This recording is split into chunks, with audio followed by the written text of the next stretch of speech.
Welcome to BV9 news. ముందుగా headlines చూద్దాం. Chandrababu WhatsApp tech ప్రకటన, ఇంటికే ప్రభుత్వ సేవలు, వాట్సాప్ గవర్నెన్స్ అని వ్యాఖ్య. ఆగస్టు 15 నుంచి కార్యాలయాలకు తిరగనవసరం లేదని వెల్లడి. ఇంటి నుంచే ఫిర్యాదుల పరిష్కారమన్న సీఎం.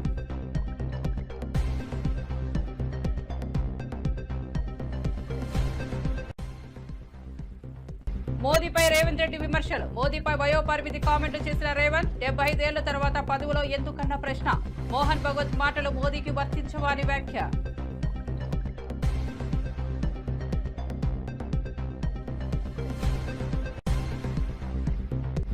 వేమూరు అశోక్ బాబును పరామర్శించిన పేర్ని నాని, ఆసుపత్రిలో ధైర్యం చెప్పిన మాజీ మంత్రి. వైసీపీ నేతకు పూర్తిగా సహాయం చేస్తామన్న హామీ, కుటుంబానికి మద్దతుగా ఉన్నామన్న పేర్ని నాని.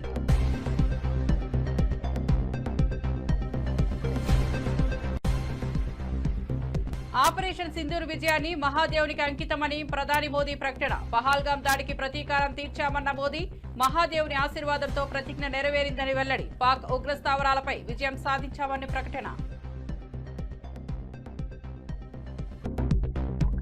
ఇక వార్త వివరాల్లోకి వెళ్తే, మాజీ మంత్రి గుడివాడ అమర్నాథ్ సీఎం చంద్రబాబు సింగపూర్ పర్యటనపై తీవ్ర విమర్శలు చేశారు. అక్రమంగా సంపాదించిందే దాచడానికి చంద్రబాబు సింగపూర్ వెళ్తున్నారంటూ సెటైర్లు వేశారు. అక్కడకు వెళ్లడం వల్ల ఏం సాధించారో చెప్పలేని పరిస్థితిలో ఉన్నారని ఎద్దేవా చేశారు. బాప్ ఏక్ నంబరీ, బేటా 10 నంబరీ అని వ్యాఖ్యానించారు. గత 2 రోజులుగా రాష్ట్ర ముఖ్యమంత్రి గారి కొడుకు ఇద్దరు కూడా సింగపూర్ నుంచి వచ్చిన తర్వాత అక్కడ ఏమీ సాధించలేక, ఎందుకు వెళ్ళారో ప్రజలకు చెప్పుకోలేక, ఏం పెట్టుబడులు తీసుకొచ్చామో అన్నటువంటి సమాధానం చెప్పలేక గడిచినటువంటి 2 రోజులుగా జగన్మోహన్ రెడ్డి గారి మీద, వైఎస్ఆర్ కాంగ్రెస్ పార్టీ ప్రభుత్వం మీద, గత ప్రభుత్వం మీద పడి ఆడవడం అనేటువంటిది గత 2 రోజులుగా చూస్తూ ఉన్నాం. సహజంగా ఒక దేశ పర్యటనకు వెళ్ళినప్పుడు పెట్టుబడుల కోసం అని చెప్పినటువంటి రాష్ట్ర ముఖ్యమంత్రి గారు సహజంగా ఒక దేశ పర్యటనకు వెళ్ళి వచ్చిన తర్వాత రాష్ట్ర ప్రజలను ఉద్దేశించి సంబంధించినటువంటి విషయాలన్నీ కూడా చెప్పడం అనేటువంటిది సహజంగా జరిగేటువంటి సందర్భాలు. కానీ డిఫాక్టో సీఎంగా ఉన్నటువంటి కొడుకు వచ్చి విషయాలన్నీ కూడా చెప్తూ అక్కడ ఏం సాధించారో అన్నటువంటిది చెప్పుకోలేక తిరిగి జగన్మోహన్ రెడ్డి గారి మీద పడేయడం అనేటువంటిది నిన్న మొన్న చూసాం. అయితే ఆయన మాటలు చూసిన తర్వాత ఏమనిపించిందంటే, బాప్ ఏక్ నంబరీ, బేటా 10 నంబరీ. ఈయన సంపాదించినటువంటి అవినీతి సొమ్ముని పెట్టుబడులు పెట్టడానికి వెళ్ళాడు సింగపూర్. ఆయన నేను ఈరోజు సవాల్ చేస్తా ఉన్నా, ముఖ్యమంత్రి గారి కొడుక్కి సవాల్ చేస్తా ఉన్నా. 2014-19 మధ్యలో మీరు చేసుకున్నటువంటి సింగపూర్తో చేసుకున్నటువంటి కన్సార్టియం ఏదైతే ఉందో అందులో 1691 ఎకరాలు సీడ్ క్యాపిటల్ ఏదైతే మీరు ప్రతిపాదించారో అందులో ఈ రాష్ట్ర ప్రభుత్వం, ఆ రోజు ఆంధ్రప్రదేశ్ రాష్ట్ర ప్రభుత్వం 12,000 కోట్ల రూపాయలు పెట్టుబడులు పెట్టడానికి, పెట్టుబడులు పెట్టేదేమో రాష్ట్ర ప్రభుత్వం, 58% వాటా ఏమో సింగపూర్కి సంబంధించినటువంటి సంస్థలకేమో 58% వాటా. వాళ్ళు ₹1 పెట్టుబడి పెట్టరు. టర్నోవర్లో మాత్రం 91.5% ఆ సింగపూర్ వాళ్ళకి, 8.5% మాత్రమే రాష్ట్ర ప్రభుత్వానికి. ఎక్కడన్నా ఉందండి? ఇది పెద్ద స్కామ్ కాదా? బీజేపీ నేతలు కడుపులో కత్తులతో రాజకీయాలు చేస్తున్నారని మంత్రి పొన్నం ప్రభాకర్ మండిపడ్డారు. ముస్లింల పేరిట బలహీన వర్గాలకు అన్యాయం చేస్తున్నారని ఆరోపించారు. బీసీల న్యాయం కోసం ఢిల్లీలో ధర్నా చేయాలన్నారు. తెలంగాణ బీజేపీ ఎంపీలు, కేంద్ర మంత్రులు కేంద్రంపై ఒత్తిడి తేవాలని డిమాండ్ చేశారు.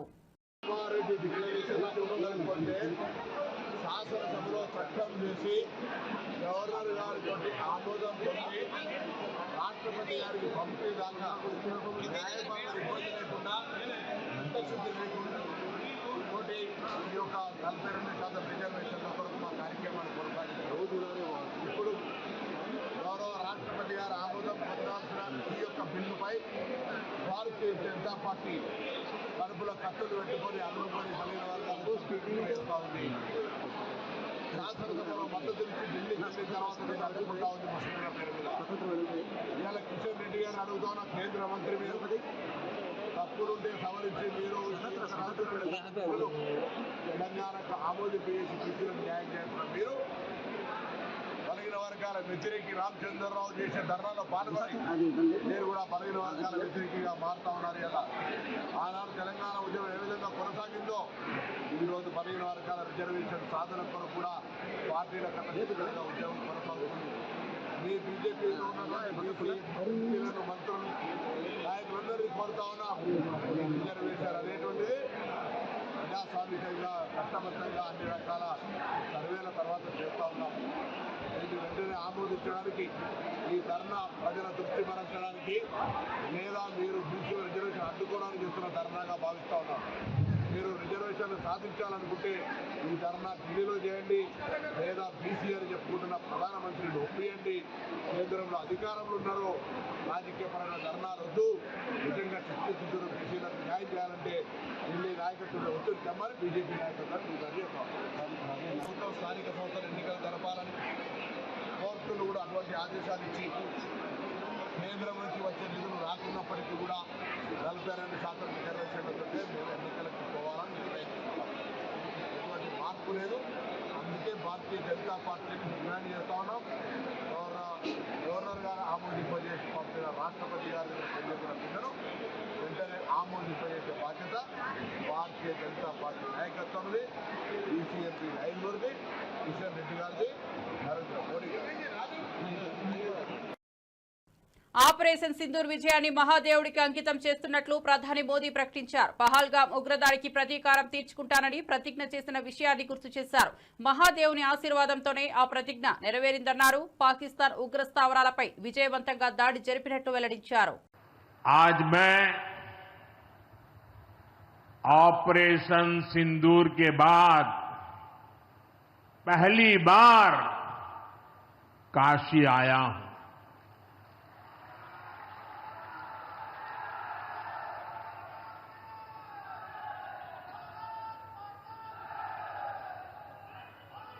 जब 22 अप्रैल को पहलगाम में आतंकी हमला हुआ था,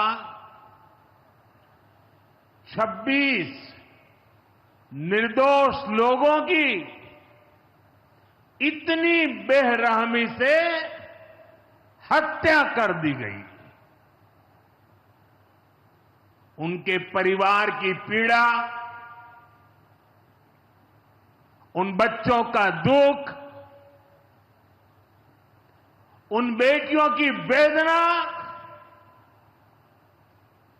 मेरा हृदय बहुत तकलीफ से भर गया था। तब मैं बाबा विश्वनाथ से यही मना रहा था कि सभी पीड़ित परिवारों को ये दुख सहने की हिम्मत दे। काशी के मेरे मालिकों, मैंने अपनी बेटियों के सिंदूर का बदला लेने का जो वचन दिया था,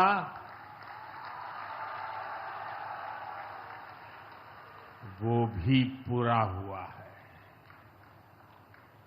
ये महादेव के आशीर्वाद से ही संभव हुआ है।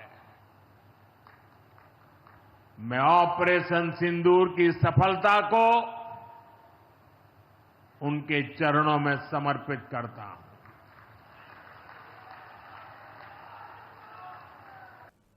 ఆగస్టు 15 నుంచి ప్రజలు కార్యాలయాల చుట్టూ తిరగాల్సిన అవసరం లేదని సీఎం చంద్రబాబు తెలిపారు. వాట్సాప్ గవర్నెన్స్ ద్వారా ప్రజల అవసరాలన్నీ ఇంటి నుంచి పూర్తి చేసుకునేలా చేస్తున్నామని చెప్పారు. ప్రజల సౌలభ్యం కోసం ఈ వినూత్న విధానం తీసుకొస్తున్నామని స్పష్టం చేశారు. వాట్సాప్ గవర్నెన్స్ పెట్టాను. ఆగస్టు 15కు మీరు ఏ ఆఫీసుకు పోయే పని లేదు. నేరుగా మీరు వాట్సాప్లోకి పోతే ఏ పని కావాలన్నా, సర్టిఫికేట్ కావాలన్నా, పని కావాలన్నా అన్ని పనులు అయిపోతాయి. మీకు తెలుసా అది? తెలుసా? తెలుసా? ఉపయోగించుకుంటున్నారా? ఉపయోగించుకుంటున్నారు. ఇక్కడ ఉండే వాళ్ళకందరికీ వాట్సాప్ గవర్నెన్స్ ఏదైతే అది తెలుసు అనేవాడు చేలిపైకి ఎత్తండి. అందరికి ఐడియా ఉంది. పనులు అవుతున్నాయా? 15వ తారీఖు డెడ్ లైన్. అందరూ కూడా మళ్ళీ ఏ ఆఫీసుకు పోయే పని లేదు. మీ పక్కనే ఎంఆర్ఓ ఆఫీస్ ఉంటుంది, అక్కడికి పోయే పని లేదు. మీ ఇంట్లో కూర్చొని చెట్టు కింద కూర్చొని నీకు ఏ పని కావాలన్నా చేయించే బాధ్యత నాది. జవాబుదారీతనం తీసుకొస్తాం. ఇప్పుడు మా మిత్రుడు పిచ్చిరెడ్డి గారు ఒక మాట అడిగారు. రైతులకు కూలీలు రావడం లేదు, ఇబ్బందులున్నాయి. ఆర్థిక అభివృద్ధిలో ఇవన్నీ కూడా కొన్ని పరిణామాలు. అందుకే నేను ట్రాక్టర్స్ ఇంట్రొడ్యూస్ చేశాను, హార్వెస్టర్లు తీసుకొచ్చాను, నాట్లేసే మెషిన్లు తీసుకొచ్చాను, అదే మరి డ్రిప్ ఇరిగేషన్ తీసుకొచ్చాను. ఇప్పుడు డ్రిప్ ఇరిగేషన్లో మీరు చూస్తే ప్రకాశం జిల్లాకు 90% సబ్సిడీ ఇస్తున్నాం, అవును సార్. రాయలసీమకి ఇస్తున్నాం. దాంట్లో ఎరువు వేయచ్చు, అదే మరిగా మీ నీళ్లన్నీ ఎన్ని కావాలని పెట్టచ్చు. నీకు ఏ బాధ లేకుండా మీ సెల్ ఫోన్లోనే ఇంటి దగ్గర కూర్చొని ఎప్పుడు డ్రిప్ ఆన్ చేయాలి, ఎప్పుడు డ్రిప్ ఆఫ్ చేయాలో అది కూడా చేసే అవకాశం వచ్చేసింది. ఆటోమేషన్ వచ్చేసింది. లోక్సభ ఎన్నికల్లో రిగ్గింగ్ జరిగిందని కాంగ్రెస్ అగ్రనేత రాహుల్ గాంధీ ఆరోపించారు. తమ వద్ద అందుకు తగిన ఆధారాలున్నాయని పేర్కొన్నారు. గుజరాత్ అసెంబ్లీ ఎన్నికలపై కూడా అనుమానాలున్నాయని అన్నారు. లీగల్ కాన్క్లేవ్ 2025లో మాట్లాడుతూ ఈ వ్యాఖ్యలు చేశారు. Minister of India is the Prime Minister of India with a very slim majority. If 10-15 seats were rigged, and we suspect actually the number is much closer to 70, 80, 100. If 15 seats were rigged, he would not be the Prime Minister of India. And we are going to prove to you in the coming few days. We are going to prove to you without any doubt in the coming few days how a Lok Sabha election can be rigged and was rigged. So, it's very clear that the institution that holds this, that protects this, that holds this, that defends this, has been obliterated and taken over. Tirumala Shri Venkateswara స్వామి వారిని కేంద్ర మంత్రి నితిన్ గడ్కరీ దంపతులు దర్శించుకున్నారు. ప్రత్యేక దర్శనంలో పాల్గొన్న అనంతరం ఆలయ పరిసరాల్లో కొంతసేపు గడిపారు. టీటీడీ అధికారులు వారికి స్వాగతం పలికారు. అనంతరం తీర్థ ప్రసాదాలు అందజేశారు.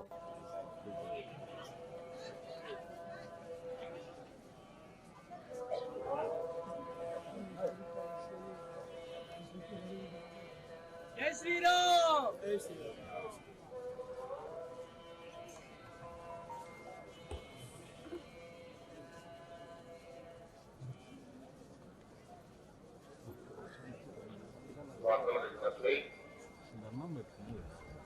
రామకృష్ణ గారు ఊరు శ్రీరామ మీరు ఎట్లా ఉన్నారు? దేవాలయాల మీదుగా ఉన్న వచ్చి రాజాలతో కలుసుకోవాల్సిందిగా కోరుతున్నాము. రామకృష్ణ గారు ఊరు శ్రీరామ మీరు ఎట్లా ఉన్నారు? దేవాలయాల మీదుగా ఉన్నారు. भगवान से प्रार्थना की पूरे विश्व का कल्याण हो और हमारे भारत की जनता का भी आने वाले समय में कल्याण हो, और विशेष रूप से जो गरीब है, गांव गरीब मजदूर किसान, उनके जीवन में खुशहाली प्राप्त हो, यही भगवान के चरणों में प्रार्थना की और यही आशीर्वाद मांगा। పాలకుర్తి ఎమ్మెల్యే శ్రీ యశస్విని రెడ్డి ప్రారంభించిన ముఖాముఖి అనే వినూత్న కార్యక్రమం ప్రజల సమస్యలు పరిష్కారానికి ఓ మంచి వేదికగా నిలుస్తోంది. ప్రజలు తమ సమస్యలను స్వయంగా ఎమ్మెల్యేకు చెప్పే అవకాశం ఇస్తూ ప్రజా ప్రభుత్వం మధ్య సంబంధాన్ని బలోపేతం చేస్తోందని పేర్కొన్నారు. ఆల్రెడీ ప్రజావాణి అనేది ప్రజాభవన్ లో కండక్ట్ చేస్తున్నాము. అట్లనే కలెక్టర్స్ కూడా ప్రజావాణి కండక్ట్ చేస్తున్నారు. దాంతో పాటుగా గాంధీ భవన్ లో ప్రజావాణి అని పెట్టినాము. అంటే ప్రతి అడుగు కూడా ప్రజలకి చేరువగా ఉండేటట్టుగా కాంగ్రెస్ ప్రభుత్వంలో తీసుకుంటున్నాము. ఇప్పుడు ఇక్కడ ప్రతిరోజు ఒక ఎమ్మెల్యే చైర్మన్ ప్రతి ఒక్కరు అవైలబుల్ ఉండేటట్టుగా, అంటే ఎవరో ఒకరు, ఒక జనరల్ సెక్రటరీనా వైస్ చైర్మన్ ఎవరైనా కానీ ఇక్కడ అవైలబుల్ ఉండి ప్రజలకు అందుబాటులో ఉంటూ ప్రజలకు ఏ సమస్య వచ్చినా కానీ ఎక్కడికి వెళ్ళి చెప్పుకోవాలన్న సందిగ్ధం లేకుండా ఇక్కడ వెళ్తే మా సమస్య వినడానికి ఉన్నారు, ప్రజాప్రతినిధులు ఉన్నారు, ఇంకా మన వాళ్ళు ఉన్నారు అన్న భరోసా కల్పిస్తున్నాం కాంగ్రెస్ ప్రభుత్వంలో. గతంలో ఎవరు కూడా ఇంత చేరువగా ప్రజలకు వెళ్ళలేదు. ఇక్కడ మరి వాళ్ళు ఫామ్ హౌస్ పరిపాలనలు చేసుకుంటూ వచ్చిండ్రు. కానీ కాంగ్రెస్ ప్రభుత్వంలో మీరు చూసినట్టయితే మా గౌరవ ముఖ్యమంత్రి గారైన మంత్రులు, ఎమ్మెల్యేలము ప్రతి ఒక్కరు ఎవరం కూడా విశ్రాంతి అనేది లేకుండా ఎల్లప్పుడూ ప్రజలకు అందుబాటులో ఉంటున్నాము. అందులో ఎటువంటి సందిగ్ధం లేదు. ఇప్పుడు ఈ రోజు కూడా ప్రజావాణిలో చాలా మంది వచ్చినారు, వాళ్ళకున్న సమస్యలన్నీ కూడా చెప్పినారు. ఎస్పెషల్లీ రేషన్ కార్డ్స్ ఇళ్ళ గురించి ఎక్కువ మంది వస్తున్నారు. రేషన్ కార్డ్స్ ఎందుకంటే లాస్ట్ 10 years కూడా ఎవరికి కూడా రేషన్ కార్డ్స్ అనేది ఇయ్యలేదు. ఎంతసేపు ఎక్కడైతే బై ఎలక్షన్స్ వచ్చినాయో అక్కడ అంటే వాళ్ళ జనాలను ఒక ఓట్ బ్యాంక్ లెక్క చూసినారు అంతే. బై ఎలక్షన్స్ వచ్చిన దగ్గర ఇచ్చినారు, అంతేగాని వేరే ఎవరికి కూడా రేషన్ కార్డులు ఇవ్వలేదు. ఇప్పుడు ఆల్రెడీ రేషన్ కార్డులు వస్తున్నాయి. ఇప్పుడు అర్హులైన ప్రతి ఒక్కరు, ఇంకా రాని వాళ్ళు ఎవరైనా అప్లై చేసుకోండి. ప్రతి ఒక్క అర్హులకి ఇర్రెస్పెక్టివ్ ఆఫ్ పార్టీస్ మీకు ఖచ్చితంగా రేషన్ కార్డులు వచ్చి తీరుతాయి. ఇల్లు కూడా అంతే. ఇల్లు 2-3 విడతలుగా వస్తున్నాయి. ఆల్రెడీ మా నియోజకవర్గం అంటే మా నియోజకవర్గం అనే కాదు, ప్రతి నియోజకవర్గానికి కూడా ఇందిరమ్మ రాజ్యంలో ఇందిరమ్మ ఇల్లు ప్రతి పేదవాళ్ళకి రావాలన్న సంకల్పంతో మేము ముందుకెళ్తున్నాము. మా నియోజకవర్గానికి కూడా వచ్చినాయి. అందులో భాగంగా 3500 ఇల్లు, ప్రతి ఇల్లు కూడా అర్హులైన పేదవాళ్ళకి పెట్టియడం జరిగింది. అంతేగాని గతంలో వాళ్ళ లెక్క కండువా వేసుకున్న వాళ్ళకి కాదు. మీరు పార్టీ మారాలి అని వాళ్ళు ఇబ్బందులు పెట్టినట్టు కాదు. ఇది ఒక ప్రజా ప్రభుత్వం, ప్రజలకి ఎల్లప్పుడూ అందుబాటులో ఉండే ప్రభుత్వం, ప్రజలకి అనుకూలంగా ఉండే ప్రభుత్వం. ప్రజల సమస్యలు తెలుసుకోవడానికి ప్రజలలో ఒక్కలాగా. అసెంబ్లీకి రాకుండా జీతాలు తీసుకుంటున్న వ్యక్తి కేసీఆర్ మాత్రమేనని ఫిషరీస్ డెవలప్మెంట్ కార్పొరేషన్ చైర్మన్ మెట్టు సాయి కుమార్ మండిపడ్డారు. ప్రజల సొమ్ముతో జీతాలు తీసుకోవడం సరికాదన్నారు. ప్రజాప్రతినిధిగా అసెంబ్లీకి రాలేదంటే ప్రజలను పట్టించుకోని వ్యక్తిగా చరిత్రలో మిగిలిపోతారని పేర్కొన్నారు. ఒక వ్యక్తి సామర్థ్యం ప్రకారం, ఒక వ్యక్తి యొక్క పనితనం ప్రకారం జీతాభత్యాలు కానివ్వండి, అంటే జీతాలు ఇస్తాం. మనం పనిచేసే దానికి, మనం తీసుకునే జీతానికి అటు ఇటు కన్నా పనిచేయాలి. 100 రూపాయలు తీసుకుంటే కనీసం 50 రూపాయలు పనిచేయాలి. కనీసం 100 రూపాయలు తీసుకొని నయా పైసా పనిచేయకుండా తెలంగాణ రాష్ట్రంలో ప్రతిపక్ష నాయకుడు ఉన్నారు. కల్వకుంట్ల చంద్రశేఖరరావు గారు ప్రతిపక్ష నాయకుడు అయిన తర్వాత ప్రతి నెల 2,75,000 రూపాయలు తీసుకుంటున్నాడు. 2,75,000 రూపాయలు. ఓకేనా? ఆ తర్వాత మళ్ళీ చూడొచ్చు, నేటికి 18 నెలలు, పూర్తిగా 18 నెలలు, 2,75,000 ఇంటూ 18 నెలలు, 49,50,000 రూపాయలు. మీరు చూడొచ్చు, ప్రతిపక్ష నాయకునిగా కల్వకుంట్ల చంద్రశేఖరరావు గారు కేవలం 1 రోజు 2 రోజులు అంతకుమించి రాకపోవచ్చు అసెంబ్లీకి. అంటే ప్రజాధనాన్ని ఈ విధంగా కూడా ఎవరైనా తీసుకుంటే దానికి చెప్పాల్సిన మాట ఏందో అది మీరే చెప్పండి ప్రజలారా. ఇందులో ఏ కోసైనా తప్పైనా ఉందా? ముఖ్యమంత్రి రేవంత్ రెడ్డి గారు పదే మీరు అసెంబ్లీకి రా అంటే రాకుండా కేవలం ప్రజల సొమ్ము 49,50,000 రూపాయలు 18 నెలల నుంచి కల్వకుంట్ల చంద్రశేఖరరావు గారు ప్రజల సొమ్ముని తెలిసి తీసుకున్నారు. తెలిసి నేనేమంటున్నా అంటే, ముఖ్యమంత్రిగా పనిచేశారు 10 ఏళ్ళు, ప్రతిపక్ష నాయకుడిగా పనిచేస్తున్నారు 18 నెలల నుంచి. కనీస బాధ్యత, కనీస వ్యవహారం. అసెంబ్లీకి రాకుండా మీరు ఏ విధంగా తీసుకుంటారో మీ విజ్ఞతగా వదిలేస్తాం. 75 ఏళ్ల తర్వాత పదవిలో ఉండొద్దని మోహన్ భగవత్ చెప్పారని గుర్తు చేసిన సీఎం రేవంత్ రెడ్డి అదే నిబంధన మోదీకి ఎందుకు వర్తించదంటూ ప్రశ్నించారు. పదవికి దిగడానికి మోదీ సిద్ధంగా లేరని విమర్శించారు. రాహుల్ గాంధీ ప్రధాని అవుతారని రేవంత్ ధీమా వ్యక్తం చేశారు. 2 महीने पहला मैं देखा मोहन भगवत जी एक बयान दिए, 75 ईयर जिसका खत्म हो जाएंगे, 75 ईयर्स खत्म होते कुर्सी छोड़ना। मगर मोदी जी तैयार नहीं है 75 ईयर्स खत्म होने के बाद भी कुर्सी छोड़ने के लिए। रास्ता से अल्द्वानी जी को, मुरली मनोहर जी को हटा दिए, 75 ईयर्स एक कंडीशन लगा दे के। इसीलिए इस मंच से मैं संघ परिवार को राहुल गांधी जी के तरफ से एक बयान देना चाहता हूं। आप लोग नहीं हटा सकते मोदी जी को। मोदी जी को हटाने वाले राहुल गांधी है। आने वाले चुनाव में जो संघ परिवार ने नहीं कर सका, अटल जी ने जो नहीं कर सका, जिस दिन अटल जी चाहता मोदी जी को हटाने के लिए मुख्यमंत्री कुर्सी से, आज मोहन भगवत जी ने कोशिश कर रहे हैं मोदी जी को प्रधानमंत्री कुर्सी से हटाने के लिए। इन लोगों से नहीं होने वाले हैं, क्योंकि मोदी जी के वक्त मिस्टर निशिकांत दुबे जी ने बाहर आके ये कह दिया, बिना मोदी बीजेपी को 150 सीट से ज्यादा मिलने वाले नहीं है। निशिकांत दुबे जी याद रखो, आपके डायरी में लिख के रखो, मोदी जी के खिलाफ राहुल भैया ने आने वाले चुनाव लड़ने वाले हैं। आपको 150 से एक सीट भी ज्यादा नहीं आने देंगे। हम पूरा कांग्रेस परिवार तैयार होकर राहुल जी के नेतृत्व में इस देश में मोदी जी को हरा देंगे, मोदी जी को हटा देंगे। इस देश को बचाने के लिए, संविधान बचाने के लिए, आरक्षण लागू करने के लिए, सोशल जस्टिस, आज के तारीख में ओबीसी को सोशल जस्टिस देने के लिए हम सब लोग तैयार होकर राहुल जी को इस देश का प्रधानमंत्री बनाने वाले, राहुल जी के नेतृत्व में इस देश को आगे तरक्की करने वाले हैं। వైసీపీ వేమూరు ఇన్ఛార్జ్ వరికోటి అశోక్ బాబు అస్వస్థకు గురై ఆసుపత్రిలో చేరిన సంగతి తెలిసిందే. ఆయనను పరామర్శించేందుకు మాజీ మంత్రి పేర్ని నాని హాస్పిటల్కు వెళ్లారు. కుటుంబ సభ్యులకు ధైర్యం చెప్పారు. పార్టీ తరపున అవసరమైన అన్ని సహాయాలు అందిస్తామని హామీ ఇచ్చారు.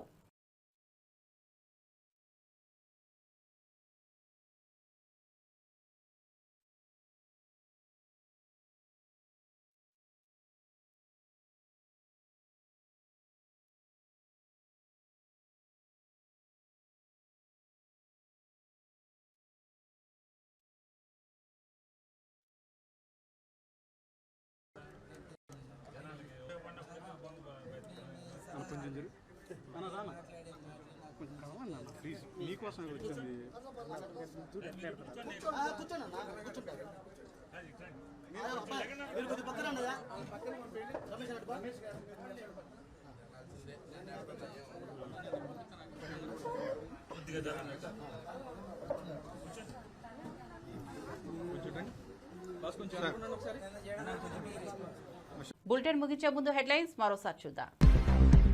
చంద్రబాబు వాట్సాప్ టెక్ ప్రకటన, ఇంటికే ప్రభుత్వ సేవలు, వాట్సాప్ గవర్నెన్స్ అని వ్యాఖ్య. ఆగస్టు 15 నుంచి కార్యాలయాలకు తిరగనవసరం లేదని వెల్లడి. ఇంటి నుంచే ఫిర్యాదుల పరిష్కారమన్న సీఎం.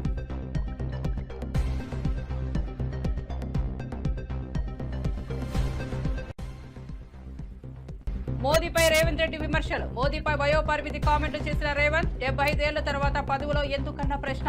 మోహన్ భగవత్ మాటలు మోదీకి వర్తించవని వ్యాఖ్య.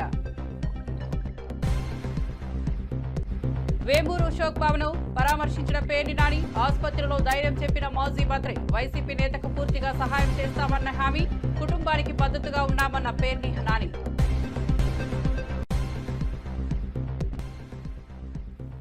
ఆపరేషన్ సింధూర్ విజయాన్ని మహాదేవునికి అంకితమని ప్రధాని మోదీ ప్రకటన. పహల్గాం దాడికి ప్రతీకారం తీర్చామన్న మోదీ, మహాదేవుని ఆశీర్వాదంతో ప్రతిజ్ఞ నెరవేరిందని వెల్లడి. పాక్ ఉగ్రస్థావరాలపై విజయం సాధించామని ప్రకటన. మరిన్ని అప్డేట్స్ కోసం చూస్తూనే ఉండండి BV9 న్యూస్.